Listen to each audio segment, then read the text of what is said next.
Hello everyone, welcome to auto I S academy YouTube channel. और हमारी great personalities की series के अंदर आज हम अपनी नेक्स्ट पर्सनालिटी के बारे में डिस्कस करेंगे। और आज हम जिस पर्सनालिटी के बारे में डिस्कस करने जा रहे हैं उनका नाम है मनेंद्र नाथ रॉय, जिनको हम पॉपुलरली एम एन रॉय के नाम से जानते हैं। स्टूडेंट, ये जो हमारी ग्रेट पर्सनालिटी की सीरीज़ है, इसका जो एक पर्पज़ है कि यूपीएससी और स्टेट सिविल सर्विसेज के एग्ज़ाम के अंदर ऐसे बहुत सारे क्वेश्चंस हैं प्री और मेंस ओरिएंटेशन में देखा जाए तो जिसके ऊपर किसी न किसी थिंकर के बारे में ज़रूर पूछा जाता है कि उनका फ्रीडम स्ट्रगल के अंदर क्या रोल था, उन्होंने उनकी क्या पॉलिटिकल फ़िलॉसफी थी, जहाँ उनकी क्या मेजर कंट्रीब्यूशन जो है वो इंडिया के पॉलिटिकल, सोशल, इकोनॉमिक या कल्चरल कॉन्टेक्स्ट में रही है। तो इसी के रिलेशन के अंदर ही ये जो सीरीज़ है जो मैंने अभी स्टार्ट की हुई है, तो आज हम एम एन रॉय को इस सीरीज़ के अंदर जो है इनका एक बायोग्राफिकल स्केच जो है वो आज हम इसको डिस्कस करेंगे। और आज की जो हमारी ये जो लेक्चर है, अगर इस लेक्चर का आप पीडीएफ जो हैं वो रीड करना चाहते हैं तो इसके लिए ये पीडीएफ आपको हमारे O2 IAS अकेडमी के ऐप के ऊपर अवेलेबल है, जिसे आप गूगल प्ले स्टोर से, जहां आप अपने आईफोन यूज़ कर रहे हैं तो वो ऐप स्टोर से इसे डाउनलोड करके इस पीडीएफ को जो है वो डिटेल में स्टडी या एनालिसिस कर सकते हैं। सो चलिए फिर आज का जो लेक्चर है इसको आज हम स्टार्ट करते हैं। और किसी भी थिंकर को, और अगर हम किसी भी ग्रेट पर्सनैलिटी के बारे में जब हम बात करते हैं तो ये बहुत ज़रूरी होता है कि उनकी जो अर्ली लाइफ है, जो उनका चाइल्डहुड है, उनके बारे में हमें ज़रूर पता होना चाहिए कि उनकी अपब्रिंगिंग कैसे हुई और किस तरह से वो स्ट्रगलिंग फेज से निकले हैं। सो नरेंद्र नाथ, जिनको नरेन भाई भी कहा जाता था, जो नरेन भट्टाचार्य भी कहा जाता था, और ज़्यादातर हम पॉलिटिकल जहाँ हम बुक्स के अंदर उनको एम एन रॉय के नाम से जो हैं वो हम उनको ज़्यादा यहाँ पे जानते हैं। और इनका जो बर्थ था, ये बंगाल में इनका जो था बर्थ हुआ था इन द ईयर 1887 में ये बॉर्न हुए थे। जो नरेन थे उनका बर्थ एक ब्राह्मण फैमिली में हुआ था। इनके जो फादर थे वो एक टेंपल के पुजारी भी थे, संस्कृत के बहुत अच्छे जाने माने वो उस समय के पंडित हुआ करते थे। इसलिए जो एम एन रॉय थे उनकी जो अर्ली एजुकेशन है वो संस्कृत और इनके अंदर भी यहाँ पे हुई। ये बड़ा एक इंटरेस्टिंग पार्ट है देखने के लिए कि एक बच्चा जो एक ब्राह्मण फैमिली में पैदा होता है और बड़ा होता है और बाद में वो किस तरह से एक कम्युनिस्ट बनता है, और कम्युनिज्म जो है उसकी जो एक आइडियोलॉजी है वो बिल्कुल अलग हो जाती है। क्योंकि अगर हम ब्राह्मणिज्म की बात करते हैं तो उसमें कास्ट सिस्टम जो है वो वहाँ पे आ जाता है, लेकिन अगर हम कम्युनिस्ट की बात करते हैं तो वो कास्ट सिस्टम या गॉड या इस चीज़ में बिल्कुल भी बिलीव नहीं करते। तो ये ट्रांजिशन एक बहुत इंटरेस्टिंग है देखने के लिए। अब इनकी जो अर्ली एजुकेशन, जैसे मैंने बताया कि इनकी जो स्टार्टिंग में बंगाल में इनका एजुकेशन यहाँ पे हुआ, और स्कूलिंग के बाद इनका ही join national college under the guidance of Shri Aurobindo ji, जहाँ पे इन्होंने इंजीनियरिंग और केमिस्ट्री का जो एजुकेशन था वो लिया। बाद में इन्होंने बंगाल टेक्निकल कॉलेज को भी यहाँ पे ज्वाइन किया। एम एन रॉय जो थे, ही was A great intellectual. Writing इन्होंने बहुत ज़्यादा की थी और बहुत सारे लिटरेरी वर्क भी इनको लिखे थे। और अगर इनकी ज़्यादा अगर हम नॉलेज का बेस देखें तो it was basically based on the self study, और अपनी इंटेलेक्चुअल नॉलेज के कारण ही और अपनी इंटेलेक्चुअल स्ट्रेंथ के कारण ही, चाहे वो कोई भी बड़ा लीडर था, चाहे वो इंडिया का था, चाहे वो किसी फॉरेन कंट्री का था, वो एम एन रॉय के साथ उसका रिलेशन जो है वो बहुत बेहतरीन रहा है। और अब एजुकेशन से जो एम एन रॉय हैं वो इंडियन इंडिपेंडेंस मूवमेंट में कैसे आते हैं। ऑलरेडी जो रॉय थे, he was very much inspired by V D. Savarkar, Dayanand ji, Swami Vivekananda और बंकिम चंद्र चटर्जी। खास करके विवेकानंद जी से इन्होंने द कॉन्सेप्ट ऑफ हिंदुइज्म जो था इसके बारे में जाना, और बंकिम चंद्र चटर्जी से ही basically learn the basic tenets of the humanity here. तो इसका ऑलरेडी बहुत बड़ा इन्फ्लुएंस था।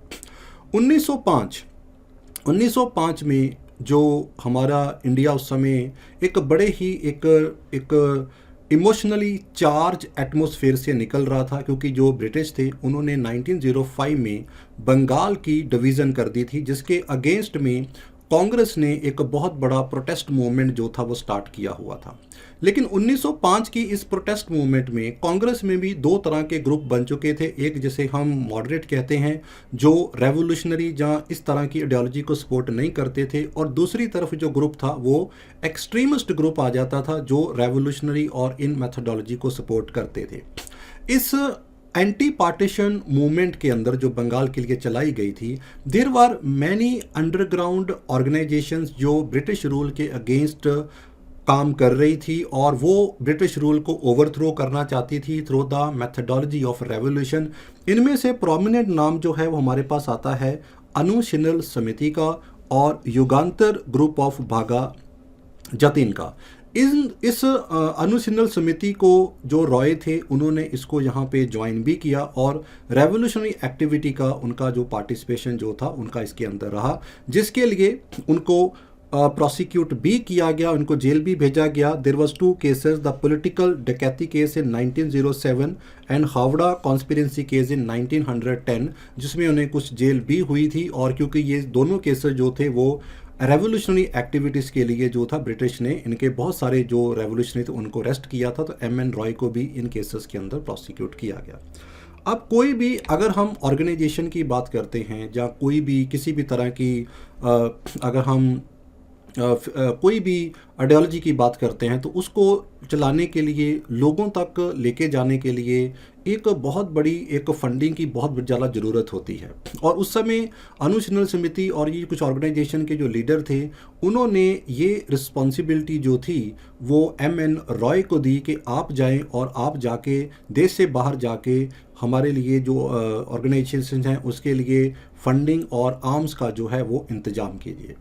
1914 में ऑलरेडी फर्स्ट वर्ल्ड वार जो थी वो स्टार्ट हो चुकी थी। जर्मन जो था वो इंग्लैंड के अगेंस्ट जो था वो बैटल जो था वॉर लड़ रहा था, जिसके चलते एम.एन. रॉय जो था उनको लगा कि भाई जर्मन जो है वो हमें इसमें बहुत सपोर्ट करेगा, और जर्मन को अप्रोच भी किया। जैसा कि हमारे बहुत सारे रेवोल्यूशनरी जो बाहर लेके काम कर रहे थे, जिसके अंदर हम गदर पार्टी का रेफरेंस भी देखते हैं, they already try to contact the German कि उनकी सपोर्ट लेने के साथ इंडिया में एक रेवोल्यूशन और क्रांति लाई जाए।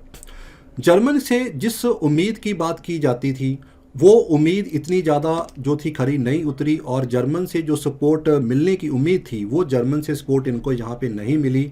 लेकिन इसी टाइम तक जो था इसमें अंदर जो इंडो जर्मन कॉन्स्पिरेंसी भी आ जाती है, क्योंकि जिस तरह से जर्मन की सपोर्ट ली जा रही थी, अब एम.एन. रॉय को लगा कि अब जो ब्रिटिश पुलिस है they know about him very well, और अगर वो वापस गए उनको अरेस्ट कर लिया जाएगा। सो यहाँ से ही जो एम.एन. रॉय थे उनकी एक कम्युनिस्ट बनने की जो जर्नी थी वो यहाँ से स्टार्ट होती है। उसके बाद वो डिफरेंट कंट्री में जाते हैं और वहाँ के जो मेजर लीडर हैं उनको मिलते हैं। During this journey he visited Japan also. Japan में उन्हें सैन यत सेन से मुलाकात भी होती है, जो उस समय चाइना में रेवोल्यूशनरी के लिए रेवोल्यूशनरी काफ़ी ज़्यादा का उस समय स्ट्रगल कर रहे थे, और इन्होंने सैन यत सेन से भी इन्होंने हेल्प की डिमांड की, लेकिन इनको वहाँ पे हेल्प नहीं मिली। और इधर सीक्रेट ब्रिटिश पुलिस जो थी इनके पीछे थी, तो किसी न किसी तरह इन्होंने एक फर्जी पासपोर्ट जो था उसको अरेंज किया, जिसकी हेल्प के साथ अल्टीमेटली ये जो थे अमेरिका वहाँ पे पहुँच जाते हैं। अमेरिका में पहुंचने के चलते इनकी यहाँ पे हम देखेंगे जब ये अमेरिका जाते हैं तो here he got transform into a communist leadership here. और इस ट्रांसफॉर्मेशन का हम इसका फैक्ट जो देखेंगे, एक तो अमेरिका में जब ये होते हैं he met his first wife, जिनका नाम यहाँ पे आ जाता है एवलिन ट्रेंट। एवलिन ट्रेंट नाम की एक वुमेन से ये मिलते हैं अमेरिका के अंदर, और एवलिन ट्रेंट जो थे she was already A communist ideologue जो थी और कम्युनिस्ट आइडियोलॉजी को सपोर्ट करते थे, और इनके साथ शादी भी हुई थी। तो इनके हेल्प के, इनके इन्फ्लुएंस के चलते हम यहाँ पे देखेंगे कि रॉय जो थे वो थोड़ा कम्युनिस्ट आइडियोलॉजी की तरफ यहाँ पे टिल्ट होते हैं। और मैक्सिको की अगर हम बात करते हैं, और यहीं पर ही मैक्सिको के अंदर भी अगर मैक्सिको का टाइम देखेंगे तो मैक्सिको में 1910 से लेके 1920 के बीच में एक बहुत बड़ा सिविल वॉर वहाँ पे चल रहा था। पॉलिटिकल इंस्टेबिलिटी वहाँ पे बड़े हाईएस्ट ऑर्डर की थी। 2 प्रेसिडेंट उनके असैसिनेट कर दिए गए थे वहाँ पे, और वहाँ पे भी एक कम्युनिस्ट रेवोल्यूशन जो था वो चल रहा था। ड्यूरिंग दिस टाइम इन्होंने बहुत सारा मार्क्स का लिटरेचर पढ़ा, और उसी लिटरेचर को रीड करते हुए he become very much influence by the marks ideology, और ये एक कम्युनिस्ट जो है वो यहाँ पे बनते हैं और एक कम्युनिस्ट आइडियोलॉजी की तरफ जो है वो यहाँ पे चले जाते हैं। और after becoming an Marxist he believe that कि जिस तरह 1917 में लेनिन सपोर्टेड जो रशियन रेवोल्यूशन वहाँ पे लाया गया, ऐसा ही रेवोल्यूशन जो है वो अगर इंडिया में लाया जाए तो हमें आज़ादी मिल सकती है। तो यहाँ पे उनका एक बड़ा फिर्म बिलीफ हो गया कि revolution is the medium to get independence here. So America से चलते चलते ही रीच मैक्सिको, ये मैक्सिको भी गए। मैक्सिको में ही वेंट विद माइकल बोरोडिन के साथ ये यहाँ पे गए, जो कि उस समय कम्युनिस्ट इंटरनेशनल जो रशिया की मेजर कम्युनिस्ट ऑर्गेनाइजेशन हुआ करती थी, उनके एक एज ए एमिसरी से और रिप्रेजेंटेटिव थे। तो माइकल बोरोडिन के साथ ये मैक्सिको में गए, और वहाँ पे एम.एन. रॉय और माइकल बोरोडिन जो थे, इन्होंने मैक्सिको कम्युनिस्ट पार्टी की फॉर्मेशन की। ये पहली कम्युनिस्ट पार्टी थी जो रशिया से बाहर किसी कंट्री में इसकी फॉर्मेशन की गई थी, जिसमें एम.एन. रॉय का एक बहुत बड़ा रोल था। और इन्हीं एफर्ट की चलते, इन्हीं एम.एन. रॉय की जो एफर्ट्स रही हैं मैक्सिको के अंदर, इससे लेनिन जो थे वो बहुत ज़्यादा इम्प्रेस हुए, और लेनिन ने एम.एन. रॉय को इनवाइट किया कि भाई साहब, आप हमारे सेकेंड वर्ल्ड कॉन्फ्रेंस जो उस समय मैक्सिको में हो रही थी कम्युनिस्ट इंटरनेशनल की फॉर्म में, आप इसको आएँ और इसको अटेंड कीजिए। तो यहाँ से ही मैक्सिको से जो रॉय हैं ये मूव हो जाते हैं टूवर्ड द रशिया, और वहाँ पे ये लेनिन के कांटेक्ट में आते हैं।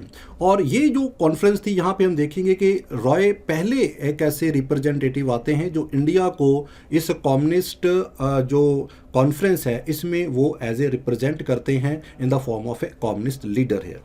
अब इस पे यहाँ पे इस कॉन्फ्रेंस में एक all India central revolutionary committee बनाई जाती है for the cause of the India independence also, और इस कमेटी का हम देखेंगे जो रॉय हैं, एम.एन. रॉय, वो इसके चेयरमैन भी बनते हैं, क्योंकि अल्टीमेटली एम जो था वो रॉय का अभी भी यही था कि किसी तरह से देश जो है उसको आज़ाद यहाँ पे करवाना है।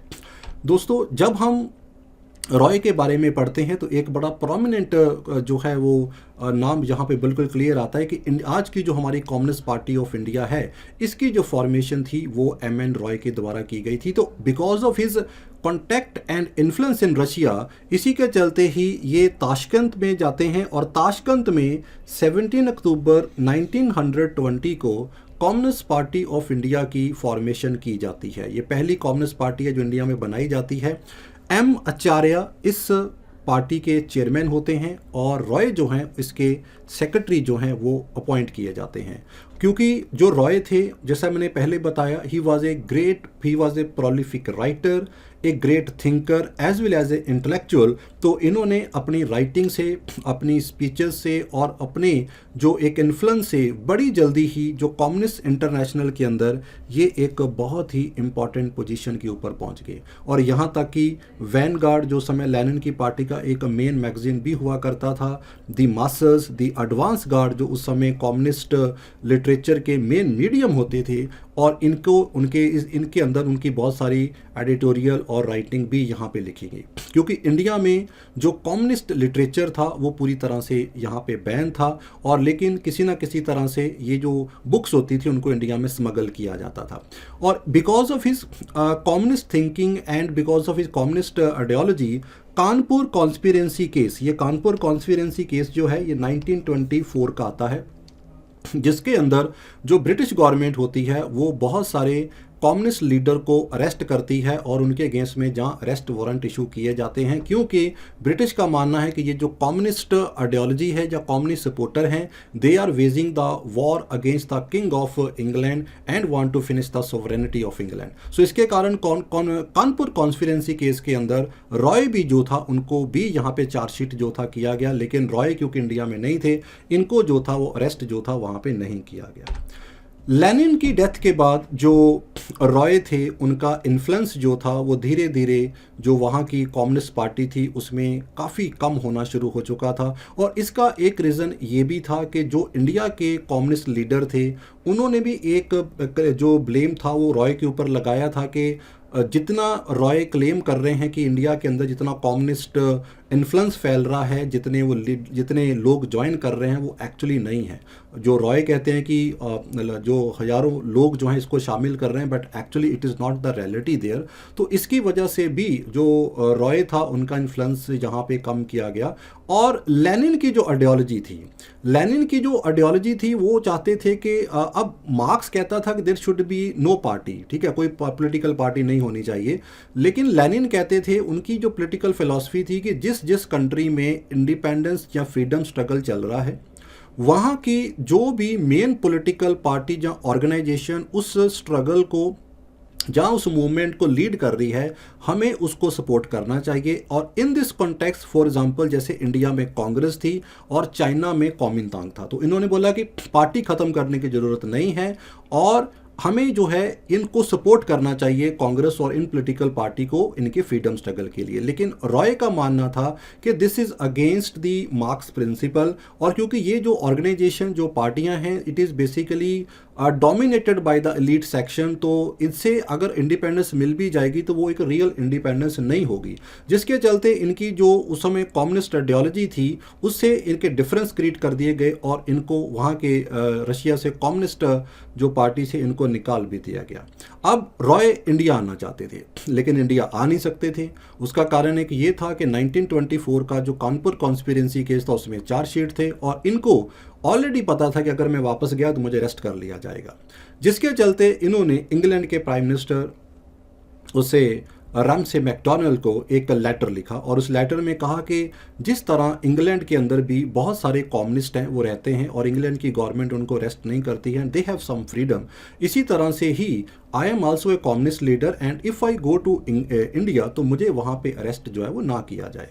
लेकिन रैमसे मैकडॉनल्ड जो थे उन्होंने किसी भी तरह का कोई रिस्पॉन्स जो था इनको नहीं दिया। Ultimately when he came to India, जब यहाँ पे वापस आते हैं यहाँ पे, तो 1930 में जब इंडिया वापस आते हैं और 1931 का इंडिया जो कांग्रेस का सेशन है उसको भी आके ये अटेंड करते हैं और ब्रिटिश जो हैं इनको कानपुर कॉन्स्पिरेंसी केस में अरेस्ट कर लेते हैं। स्टार्टिंग में इनको 12 साल की सज़ा हुई थी लेकिन बाद में हायर कोर्ट में अपील करने पर वो सज़ा जो थी वो 6 साल कर दी गई। लेकिन ये 6 साल की सज़ा रॉय को हेल्थ ग्राउंड के ऊपर बहुत भारी पड़ी क्योंकि ये 5-6 साल रॉय को डिफरेंट जेल में इनको ट्रांसफ़र किया गया और वहाँ का जेल का जो कंडीशन था ब्रिटिश जेल का, that you know it was very bad. वहाँ पे ना तो अच्छा खाना मिलता था, ना प्रॉपर सफाई, ना सैनिटेशन वहाँ पे होती थी, जिसके चलते एम.एन. रॉय को वहाँ पे काफ़ी बीमार हो गए, काफ़ी इन्फेक्शन हुआ इनको हार्ट का प्रॉब्लम भी हुआ, किडनी का प्रॉब्लम भी हुआ। लेकिन एम.एन. रॉय का जो अंदर का जुनून था, जो अंदर के देश के लिए कुछ करने की, कुछ कर गुजरने की जो आग थी वो कभी ठंडी नहीं पड़ी। तो 5-6 साल की सज़ा काटने बाद इनको रिलीज़ किया गया और रिलीज़ करने के बाद इन्होंने अपनी कम्युनिस्ट आइडियोलॉजी को जो था वो थोड़ा, कम्युनिस्ट जो थे वो ऑलरेडी रॉय का साथ छोड़ चुके थे, सो ड्यूरिंग दिस टाइम इन्होंने इंडियन नेशनल कांग्रेस को यहाँ पे ज्वाइन किया।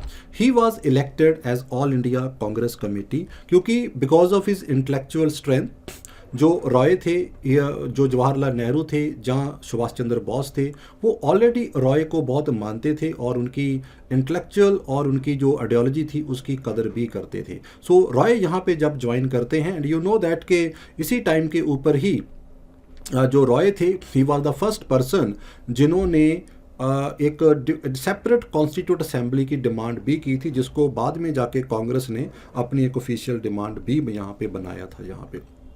अब रॉय कांग्रेस को जब ज्वाइन करते हैं, अब कांग्रेस वाज बेसिकली एक ऑर्गेनाइजेशन जिसके अंदर डिफरेंट पर्सनैलिटी और डिफरेंट आइडियोलॉजी के लोग इसके अंदर थे यहाँ पे। तो रॉय ने कांग्रेस को ज्वाइन किया कि वो कांग्रेस के अंदर एक लेफ्ट नेशनलिस्टिक फ्रंट जो है वो यहाँ पे खड़ा करेगा।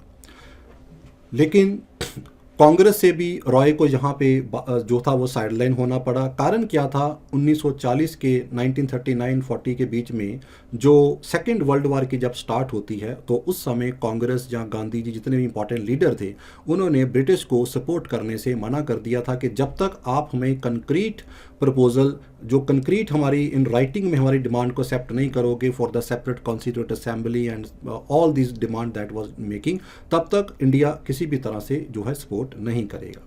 तो इसके टाइम पे हम देखेंगे कि जो रॉय थे वो वॉर को सपोर्ट कर रहे थे, और उनका सपोर्ट करने का रीज़न ये था कि ये जो फासिस्ट की आइडियोलॉजी है, supported by German, supported by Italy, it is very bad for the it is very bad for the democracy and all these kind of things। तो जिसके लिए इन्होंने यहाँ पे माना कि भाई नहीं, हमें जो है वॉर का सपोर्ट करना चाहिए, और ये थोड़ा कांग्रेस से अलग हो गए, और इन्होंने अपनी एक पॉलिटिकल पार्टी बनाई, that was radical democratic party of 1940 बनाई गई।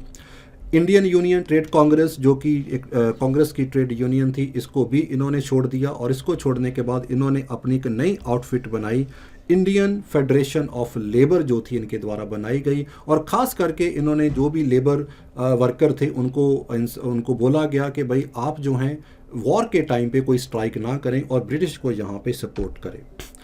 1942 में जब क्विट इंडिया मूवमेंट को स्टार्ट किया गया गांधी जी के द्वारा, तो रॉय जो थे वो इसके बहुत बड़े क्रिटिक्स थे, और इन्होंने इस मूवमेंट को सैबोटेज मूवमेंट तक भी कह डाला था, जिसके कारण रॉय जो थे वो थोड़े इंडियन मास्टर्स थे, बिल्कुल अलग हो गए थे। और जैसा मैंने बताया कि कारण इसके एक तो जो फासिज्म आइडियोलॉजी थी उसको रोकने का, और दूसरा हम देखेंगे जो रशिया था, Russia was supporting England in the second world war, तो जिसके कारण कम्युनिस्ट पार्टी ऑफ इंडिया, ये जो लोग थे वो क्विट इंडिया मूवमेंट के अगेंस्ट थे, इन्होंने इसको सपोर्ट नहीं किया।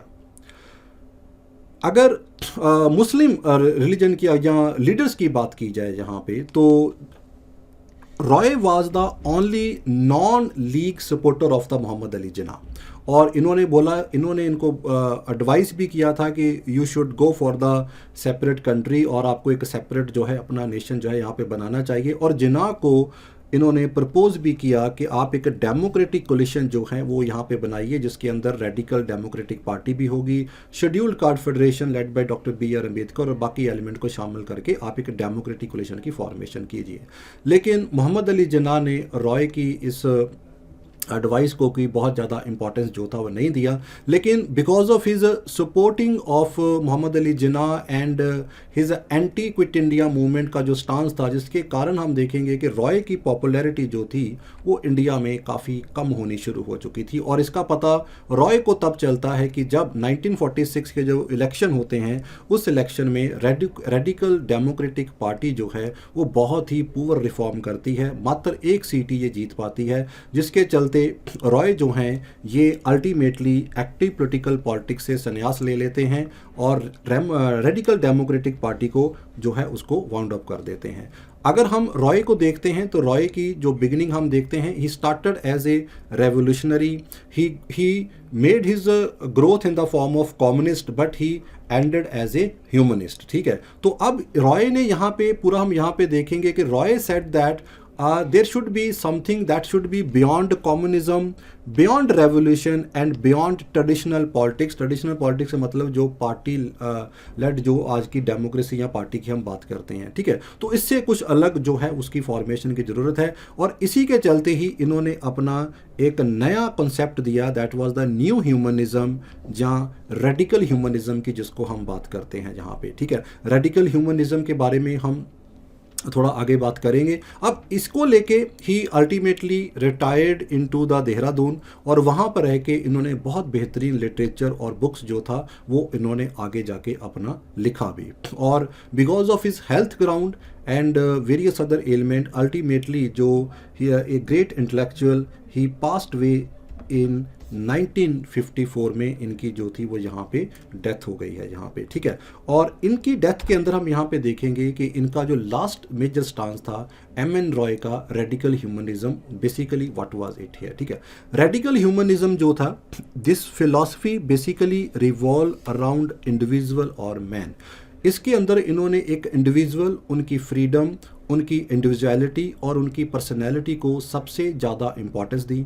रॉय का मानना था कि किसी भी सोशल डेवलपमेंट, इकोनॉमिक ग्रोथ या पॉलिटिकल इंडिपेंडेंस का अगर कोई एक कॉमन बैरोमीटर हो सकता है तो वो है दैट इज़ बेसिकली ह्यूमैनिटी और ए इंडिविजुअल। क्योंकि हर इंडिविजुअल जो होता है उसके अंदर एक बेसिक ट्रेट होता है, दैट इज़ रीज़न, कि वो अपना अच्छा बुरा सोच सकता है। और हर इंसान को ये लगता है कि हर इंसान को चाहता है कि उसके पास एक फ्रीडम हो, और वो फ्रीडम जो है उसके पास एक रियल फ्रीडम होनी चाहिए without any unnecessary restriction and the unnecessary role of the state here. जिसके चलते जो रॉय थे वो एक पार्टीलेस डेमोक्रेसी की फॉर्म जो बात करते थे, स्टेट की वो सपोर्ट नहीं करते थे, कि उनका मानना था यहाँ पे स्टेट होगी, वहाँ पे फोर्स होगी, और एक रियल पॉलिटिकल सिस्टम और एक रियल इंडिपेंडेंस वही हो सकती है जिसमें इंडिविजुअल के पास ज़्यादा से ज़्यादा जो है वो इंडिपेंडेंस और उसके पास फ्रीडम हो। So that was the basic concept radical humanism जो इनके द्वारा दिया गया। और जैसा कि रॉय जो थे, इन्होंने बहुत बड़ा वर्क जो है वो अपने लाइफ में यहाँ पे लिखा है। मैंने कुछ वर्क यहाँ पे आपके लिए लिया है क्योंकि ऐसे क्वेश्चन कभी एग्ज़ाम में पूछे जा चुके हैं कि उनकी कौन सी बुक या कौन सा जर्नल जो है उनके द्वारा लिखा गया है। So there are 8-9 major work है यहाँ पे लिखे गए हैं, जैसे कि the future of Indian politics, the communist international, India in transition, very popular book, reason, romanticism and revolution, the problem of freedom, poverty और plenty, from savagery to civilization, India's problem and its solution, and national government or people government. These are the some of the important work जो लिखे गए हैं। So student, I hope कि ये जो M.N.. Roy का lecture था ये आपको पसंद आया होगा, और इस लेक्चर को सुन के और इसका PDF रीड करके आपको आपकी हिस्ट्री के टॉपिक्स या इस तरह के जो थिंकर्स के ऊपर जो हमारे कुछ टॉपिक्स आते हैं उनमें आपको बेहतरीन जो है वो एक बेहतरीन स्कोर जो है वो आप अपना हासिल यहाँ पे कर पाएंगे। So with this hope, I thank you very much and all the best.